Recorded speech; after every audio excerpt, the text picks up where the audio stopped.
Okay, we're in the city of Jerusalem. This is the Sukkah. It's the last day of Sukkot. This is where they've been, of course, every day for many days, ever since Sukkah began, over a week ago now.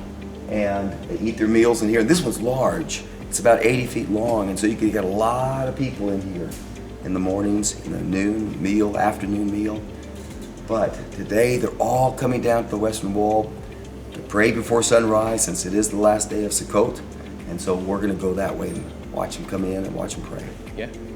Here's another Sukkah. And there are hundreds of these everywhere, all through the city. In the old city, sometimes there's no room to put it out on your porch, your rooftop, and so you just put it out in the plaza, and it's allowed. And so it must have matter that's grown. It's not alive, of course, this is just bamboo, but it must have palm branches or bamboo on top. That's the requirement. That is. I know what it is. Sukkah. There you go, Sukkah. Yes. So, That's I a thought they Sukkah. were. There are hundreds of them. Go Okay. ahead. What were you going to I was ask? going to say, didn't that end yesterday?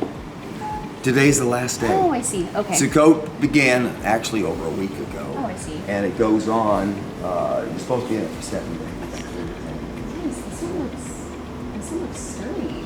This one is sturdy. Some can just be cloth sides. They all have to have vegetation on the top, palm branches or bamboo or something.